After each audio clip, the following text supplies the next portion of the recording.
Hello नमस्कार दोस्तों। जैसे आप सभी लोग जानते हैं कि आपका जो है बीपीएससी टीआरई 4 का नोटिफिकेशन बहुत ही जल्द आने वाला है। 26 अप्रैल को हो सकता है ये जारी हो जाए। ठीक है, तो अब हम जो है इसकी तरफ अपनी जो तैयारी जो है शुरू करते हैं दोस्तों। और आज हमने जो है प्रमुख पार्टियां जो है जो क्रांतिकारी आंदोलन से जुड़ी हुई है, आधुनिक जो आपका इतिहास है, मॉडर्न इंडियन हिस्ट्री, उसमें जो प्रमुख पार्टियां हैं जो क्रांतिकारी आंदोलन से जुड़ी रही हैं उनके बारे में हम चर्चा करेंगे। और ये बहुत ही छोटी छोटी वीडियो आएगी और इसमें आपका जो है कवर हो जाएगा। ठीक है दोस्तों, तो आइए देखते हैं। जो पहली पार्टी है उसका नाम है दोस्तों अभिनव भारत सोसाइटी। ठीक है, ये क्या थी और इसके बारे में चर्चा करते हैं। देखिए, भारत की आजादी की लड़ाई में एक अत्यंत महत्वपूर्ण और प्रभावशाली गुप्त क्रांतिकारी संगठन था ये अभिनव भारत सोसाइटी। इसकी स्थापना और कार्यों से जुड़ी प्रमुख जानकारी जो है दोस्तों ये नीचे दी गई है, इसके बारे में हम देखेंगे। ठीक है, देखिए, अगर इसकी बात करें अभिनव भारत सोसाइटी के बारे में, एबीएस के बारे में, तो देखिए इसके संस्थापक विनायक दामोदर सावरकर, जिनको वीर सावरकर कहा जाता है, और उनके भाई गणेश दामोदर सावरकर ने जो है मिलकर जो है इसकी स्थापना की थी अभिनव भारत सोसाइटी की। ठीक है, कब जो है दोस्तों, तो 1899 में नासिक में इसकी शुरुआत हुई थी। और उस समय इसका नाम था दोस्तों मित्र मेला। मित्र मेला नाम से इसकी जो है शुरुआत हुई थी अभिनव भारत सोसाइटी की, नासिक महाराष्ट्र में 1899 ईस्वी में विनायक दामोदर सावरकर और उनके भाई गणेश दामोदर सावरकर के माध्यम से। ठीक है, आगे देखिए, इसका जो नाम परिवर्तन हुआ दोस्तों वो 1904 में करीब 200 सदस्यों की उपस्थिति में इसका नाम बदल कर दोस्तों अभिनव भारत कर दिया गया। जब इसकी स्थापना हुई थी 1899 में, तब इसका नाम था मित्र मेला के नाम से। फिर 1904 में जो है 200 सदस्यों की उपस्थिति में इसका नाम बदला गया और फाइनली इसका नाम जो है अभिनव भारत 1904 में किया गया। तो ये आप याद रखेंगे कि अभिनव भारत का जो है वो पूर्ववर्ती नाम क्या था और बाद में इसका नाम कब चेंज किया गया। देखिए, यह नाम इटली के क्रांतिकारी जोसेफ मैजिनी के यंग इटली आंदोलन से प्रेरित था। ठीक है, आगे देखिए इसका क्या प्रमुख उद्देश्य था। पूर्ण स्वराज, इस संगठन का मुख्य लक्ष्य सशस्त्र विद्रोह के माध्यम से भारत को ब्रिटिश शासन से मुक्त कराना था। इसके क्रांतिकारी विचार क्या कहते हैं, देखिए, सावरकर का मानना था कि केवल याचिकाओं से आजादी नहीं मिलेगी, इसके लिए सैन्य तैयारी और हथियारों की आवश्यकता होगी, ऐसा सावरकर का मानना था। गुप्त कार्य, यह संगठन गुप्त रूप से काम करता था और युवाओं को बम बनाने, हथियार चलाने और क्रांतिकारी साहित्य पढ़ने के लिए प्रेरित करता था। ठीक है दोस्तों, देखिए इसकी जो अभिनव भारत की जो क्या क्या गतिविधियां रही क्रांतिकारी से रिलेटेड, ठीक है, भारत की आजादी में इसमें क्या क्या अहम रोल निभाया उसके बारे में देखते हैं। देखिए, हथियार और बम।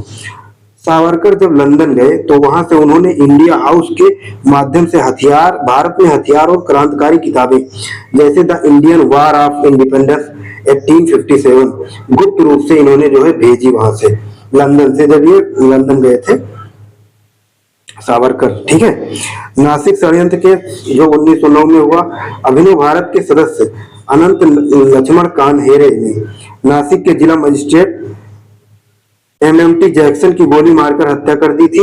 इस घटना के बाद ब्रिटिश सरकार ने संगठन पर कड़ा प्रहार किया।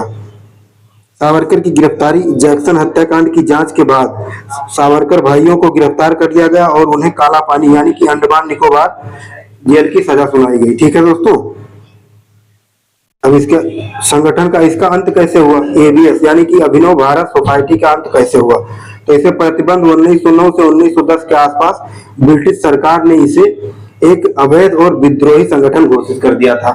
ठीक है, विलय के बारे में बात करें तो 1952 में भारत की स्वतंत्रता के बाद वीर सावरकर ने औपचारिक रूप से इस संगठन को भंग कर दिया, क्योंकि उनका मानना था कि जिस उद्देश्य यानी कि आजादी के लिए यह बना था वह प्राप्त ना हो सका। ठीक है दोस्तों, महत्वपूर्ण तथ्य, अभिनव भारत ने पांडुरंग महादेव बापट, जो सेनापति थे बापट, जैसे क्रांतिकारियों को बम बनाने की तकनीक सीखने के लिए पेरिस भेजा था, जिससे भारतीय क्रांतिकारी आंदोलन को तकनीकी मजबूती मिली। ठीक है दोस्तों, तो ये अभिनव भारत के बारे में आपने देखा। अभिनव भारत सोसाइटी, शॉर्ट में इसको दोस्तों एबीएस कहा जाता है। ठीक है, इसको याद रखेंगे। अब देखिए, अगली जो पार्टी है उसका नाम है युगांतर पार्टी। ठीक ठीक है। ये जो है बंगाल का सबसे प्रमुख और सक्रिय क्रांतिकारी संगठन था। तो कहाँ का जो है प्रमुख क्रांतिकारी संगठन था, तो बंगाल का, ठीक है। इसने भारतीय स्वतंत्रता संग्राम में सशस्त्र विद्रोह की विचारधारा को जन्म देने में महत्वपूर्ण भूमिका निभाई थी। अगर इसकी स्थापना और गतिविधियों की जुड़ी बातें करें जो है इसने क्या क्या कार्य किए, ठीक है, युगांतर पार्टी ने, तो देखिए इसकी स्थापना 1906 ईस्वी में हुई थी। इसके संस्थापक के बारे में बात करें तो इसकी स्थापना वरींद्र कुमार घोष या अरविंदो घोष के भाई थे, और भूपेंद्र नाथ दत्त जो स्वामी विवेकानंद के भाई थे, और अविनाश भट्टाचार्य ने की थी। तो किन किन लोगों ने, 3 लोगों ने इसकी जो है दोस्तों स्थापना की थी, वरींद्र कुमार घोष, भूपेंद्र नाथ दत्त और अविनाश भट्टाचार्य। अनुशीलन समिति से संबंध क्या है, तो यह मूल रूप से कलकत्ता की अनुशीलन समिति से निकले क्रांतिकारियों का एक समूह था।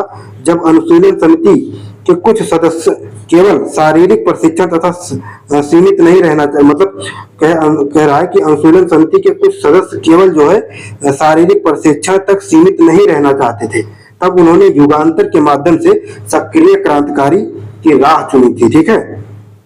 अब देखिए युगांतर पत्रिका के बारे में, देखिए इस दल का नाम उनकी प्रसिद्ध साप्ताहिक पत्रिका युगांतर के नाम से पड़ा। इस पत्रिका के माध्यम से क्रांतिकारियों ने खुलकर ब्रिटिश शासन के खिलाफ हथियार उठाने का आह्वान किया था। इसका नारा था शक्ति ही शांति है, ठीक है। तो इस इनका जो है नारा था दोस्तों, जो है युगांतर पार्टी के जो है जितने भी कार्यकर्ता थे, इनका जो नारा था वो शक्ति ही क्रांति है, शक्ति ही शांति है दोस्तों, ठीक। देखिए युगांतर पार्टी के बारे में और देखते हैं इसकी प्रमुख गतिविधियां किस किस में शामिल थी। तो देखिए बम बनाना, युगांतर के सदस्यों ने माणिक तला यानी कि जो कलकत्ता में पड़ता है कि एक बगीचे में बम बनाने की गुप्त फैक्ट्री स्थापित की थी।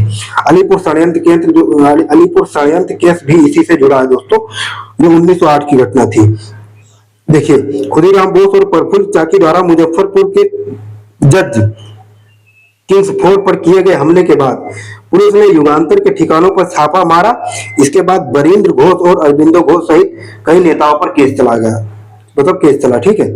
बाघा जतीन का नेतृत्व, बाद के वर्षों में जतीन्द्र नाथ मुखर्जी, जिनको बाघा जतीन के नाम से भी जाना जाता है, इस पार्टी के सबसे बड़े नेता बने। प्रथम विश्व युद्ध, आप लोग बताइएगा क्या जो प्रथम विश्व युद्ध कब हुआ था, 1945 शायद, ठीक है। देखिए उन्होंने प्रथम विश्व युद्ध के दौरान जर्मनी की मदद से भारत में एक बड़े सशस्त्र विद्रोह की योजना बनाई, जिसे जर्मन प्लाट या जिमरन मैन योजना कहा जाता है, ठीक है दोस्तों। तो याद रखेंगे जिसे जर्मन प्लाट या जिमरन मैन योजना कहा जाता है, ठीक है। इनकी विचारधारा क्या थी दोस्तों, देखिए युगांतर पार्टी का मानना था कि अंग्रेजों को भारत से बाहर निकालने के लिए केवल आंदोलनों से काम नहीं चलेगा, इसके लिए सेना में विद्रोह और अधिकारियों की हत्या जैसे साहसिक कदम उठाने होंगे। इन्होंने मरो या मारो के सिद्धांत पर काम किया था दोस्तों। तो युगांतर पार्टी के क्रांतिकारियों ने किस पर सिद्धांत किया, मतलब किस पर जो है काम किया, तो मरो या मारो के सिद्धांत पर, ठीक है।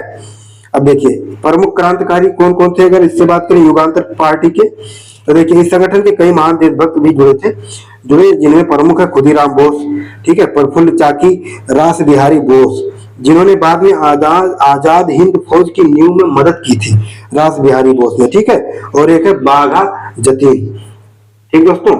और आप लोग एक बार बताइएगा कि जो है 1927 में जो पटना में जो कॉलेज की स्थापना हुई थी, ठीक, उसके जो है किस समिति की सिफारिश पर उसकी स्थापना की गई थी, पटना कॉलेज की, ठीक है, कमेंट बॉक्स में बताइएगा।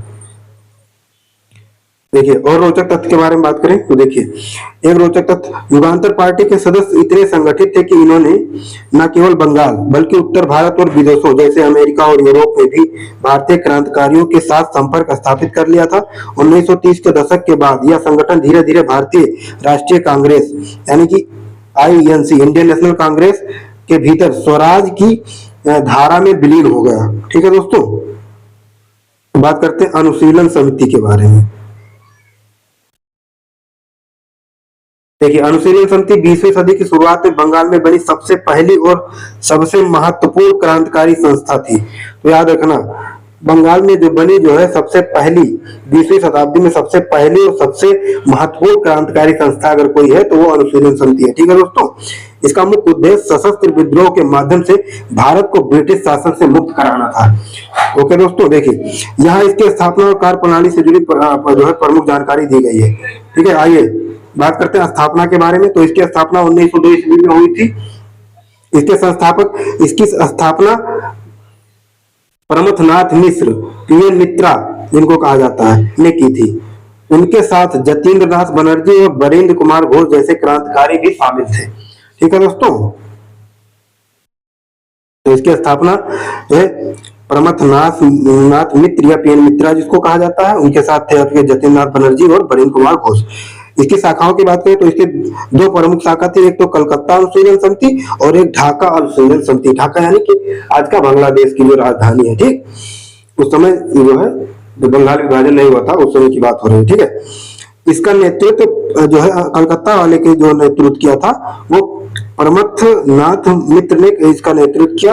और जो है ढाका अनुशीलन समिति जो थी 1905 में पुरीन बिहारी दास के नेतृत्व में इसकी स्थापना हुई, जो बाद में बहुत अधिक सक्रिय और प्रभावशाली हो गई। ठीक है दोस्तों, इसकी विचारधारा और कार्यशैली कैसी थी देखिए। बंकिम चंद्र का प्रभाव, समिति का नाम बंकिम चंद्र चट्टोपाध्याय के अनुशीलन तत्व से लिया गया था। इनका नारा वंदे मातरम था। ठीक है दोस्तों, शारीरिक और मानसिक प्रशिक्षण, यह समिति युवाओं को लाठी चलाने, तलवारबाजी, कुश्ती और मुक्केबाजी का प्रशिक्षण देती थी ताकि उन्हें शारीरिक रूप से मजबूत बनाया जा सके। ठीक, गुप्त संगठन या एक गुप्त समाज सेक्रेट सोसाइटी की तरह काम करती थी। इसके सदस्यों को कठोर शपथ लेनी पड़ती थी। ठीक दोस्तों, तो ये आपकी अनुशीलन समिति, इसके बारे में कुछ और है। ठीक, एक दो पॉइंट ये भी देखते हैं। देखिए प्रमुख गतिविधियां और घटनाएं, इसमें जो है कौन किस किस गतिविधि को जो है किस किस गतिविधियों में जो है अंजाम दिया और कौन कौन घटनाएं जो है इनके इसमें जो है उसमें शामिल थे। ठीक है, देखिए क्रांतिकारी प्रकाशन, समिति के सदस्यों ने युगांतर और संध्या जैसी पत्रिकाओं के माध्यम से क्रांतिकारी विचारों का प्रचार किया। तो आपसे पूछा जाएगा कि संध्या पत्रिका किस जो है समिति से जुड़ी है, 4 ऑप्शन दे दिया जाएगा, तो आप बताएंगे जो है अनुशीलन समिति। ठीक है, मुजफ्फरपुर बम कांड, ठीक है 1908 में समिति के सदस्य खुदीराम बोस और प्रफुल्ल चाकी ने अत्याचारी जज किंग्सफोर्ड की हत्या का प्रयास किया था। ठीक है दोस्तों, मणिकतला षड्यंत्र, पुलिस ने जब इनके ठिकानों पर छापा मारा तो भारी मात्रा में बम और हथियार बरामद हुए, जिसे अलीपुर षड्यंत्र केस के नाम से जाना गया। इसमें अरविंदो घोष और बरेंद्र घोष को गिरफ्तार कर लिया गया था। ठीक है, अब आगे देखिए समिति का क्या प्रभाव था दोस्तों, इसने अपना क्या प्रभाव छोड़ा। देखिए इस समिति ने बंगाल के युवाओं को राष्ट्रवाद की भावना भर दी। मतलब बंगाल के युवाओं में इस समिति ने जो है राष्ट्रवाद की जो है इतनी जबरदस्त भावना भर दी कि जो है उसका परिणाम आगे देखने को मिला। देखिए बाघा जतीन, रास बिहारी बोस और सचेंद्र नाथ सान्याल जैसे बड़े क्रांतिकारी इसी संस्था के ऊपर थे। मतलब अनुशीलन समिति ने ही दोस्तों बाघा जतीन, रास बिहारी बोस और सचेंद्र नाथ सान्याल जैसे क्रांतिकारियों को जन्म दिया। ठीक है, प्रथम विश्व युद्ध के दौरान इस समिति ने विदेशों से हथियार मंगाकर भारत में विद्रोह करने की योजना, जिसका नाम है जर्मन मैन प्लान बनाई थी दोस्तों। ठीक है, जर्मन मैन आपको पूछा गया था कि किस उससे जुड़ा था। ठीक है, तो याद रखेंगे। इसका अंत कैसे हुआ दोस्तों, तो देखिए 1930 के दशक के बाद दमनकारी कानूनों और कई प्रमुख नेताओं की गिरफ्तारी या शहादत के कारण यह संगठन धीरे धीरे बिखर गया। इसके कई सदस्य बाद में कम्युनिस्ट पार्टी या कांग्रेस के भीतर फॉरवर्ड ब्लॉक जैसे संगठनों में शामिल हो गए थे। संक्षेप में अगर बात करें तो अनुशीलन समिति ने भारतीय स्वतंत्रता संग्राम को याचिका और प्रार्थना की राजनीति से निकालकर सशस्त्र संघर्ष के रास्ते पर खड़ा किया था। ठीक, अब देखिए गदर पार्टी दोस्तों। ठीक है, भारत की आजादी के लिए विदेशों में सक्रिय सबसे शक्तिशाली क्रांतिकारी आंदोलनों में से एक थी। तो ये कौन था, विदेशी संगठन था। ठीक है, तो भारत की आजादी के लिए विदेशों में बैठ के जो है योजनाएं बनाया करता था। ठीक है, गदर पार्टी।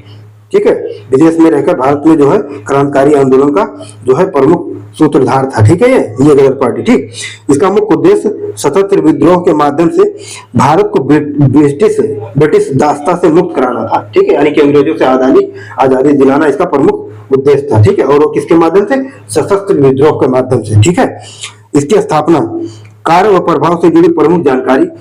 ठीक है, इसके बारे में हम देखते हैं। देखिए इसका स्थापना कब हुई थी दोस्तों गदर पार्टी की, 1913 ईस्वी में।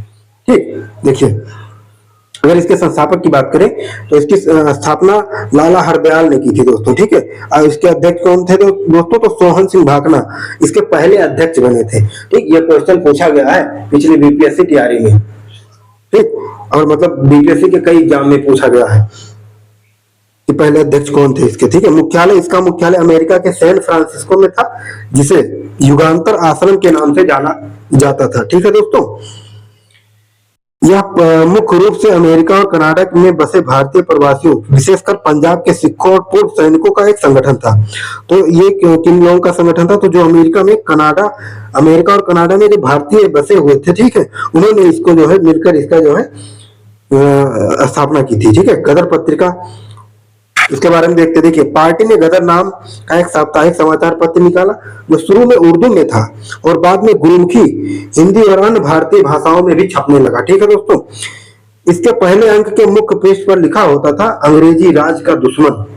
याद रखेंगे, यही पूछ लेगा कि जो है अंग्रेजी राज का दुश्मन, ये निम्न में से किस पत्रिका के पहले पृष्ठ पर जो है लिखा होता था अंग्रेजी राज का दुश्मन, तो आप बताएंगे गदर पत्रिका, ठीक है दोस्तों।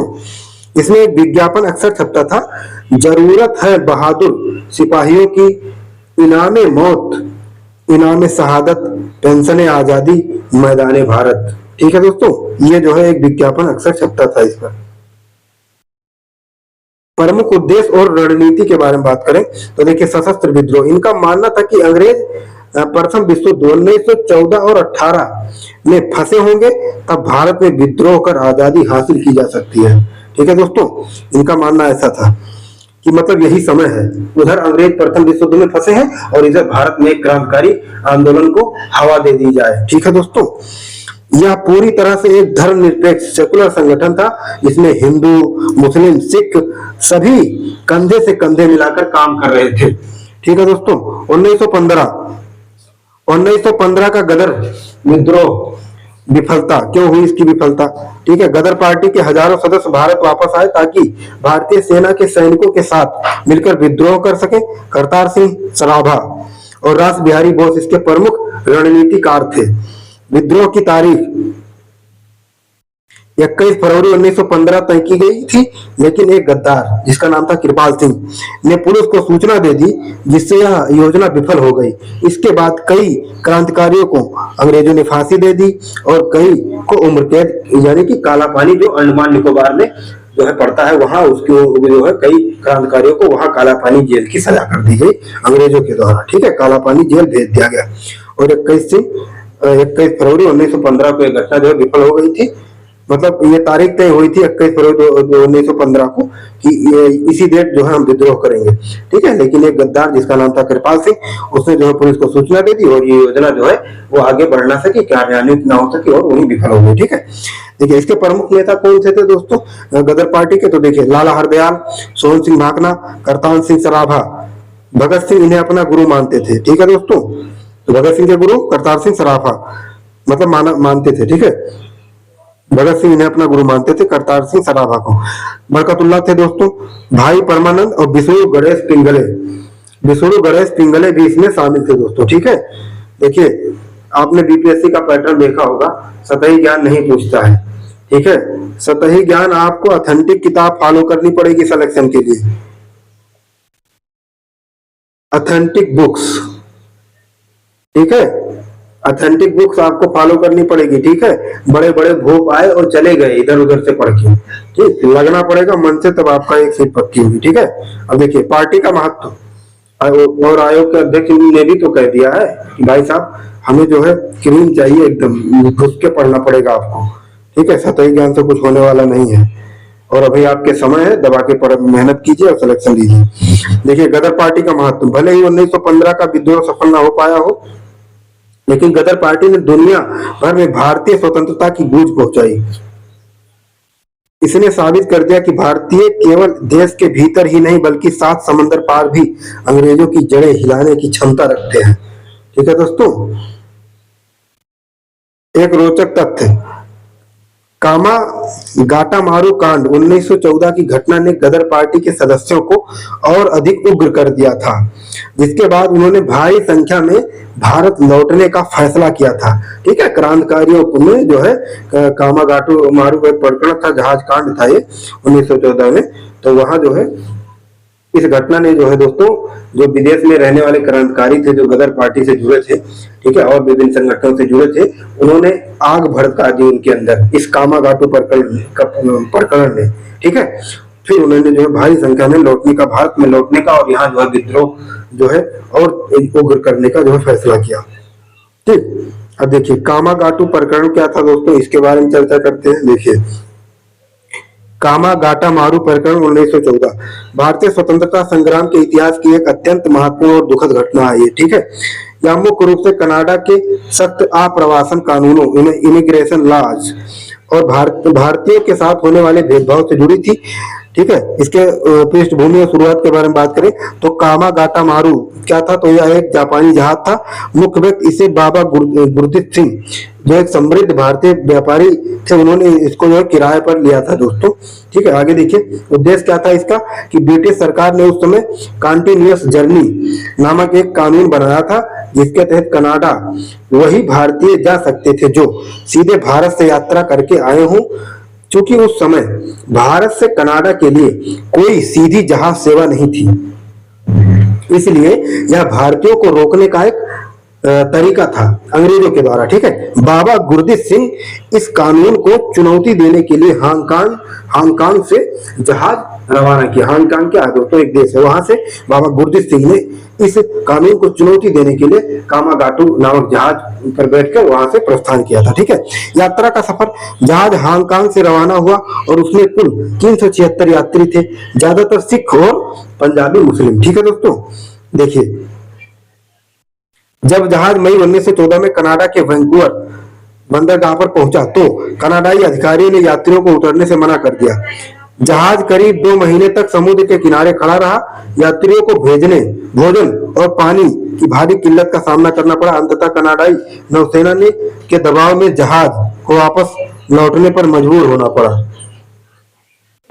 बजबज कांड, बजबज कांड क्या है दोस्तों, जब यह जहाज 27 सितंबर 1914 को कलकत्ता के पास बजबज नामक जो है बंदरगाह पर पहुंचा तो वहां का माहौल तनावपूर्ण हो गया था। प्रथम विश्व युद्ध शुरू हो चुका था और ब्रिटिश सरकार इन यात्रियों को बागी या गदर पार्टी के सदस्य मान रही थी। ब्रिटिश पुलिस ने यात्रियों को जबरदस्ती पंजाब जाने वाली ट्रेन में बैठाने की कोशिश की। इस दौरान यात्रियों और पुलिस के बीच झड़प हो गई। ठीक है, पुलिस की फायरिंग में 20 यात्री मारे गए और कई को जेल में डाल दिया गया। बाबा गुरदीप सिंह और कुछ अन्य लोग वहां से निकलने में सफल रहे। ठीक है दोस्तों, इस घटना का प्रभाव ये हुआ दोस्तों कि गदर आंदोलन को मजबूती और ज्यादा तरीके से मिली।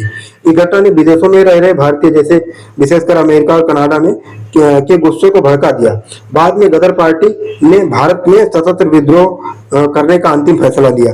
अंतर्राष्ट्रीय मुद्दा, इसने ब्रिटिश साम्राज्य के भीतर भारतीयों के साथ होने वाले नस्ली भेदभाव को पूरी दुनिया के सामने उजागर कर दिया।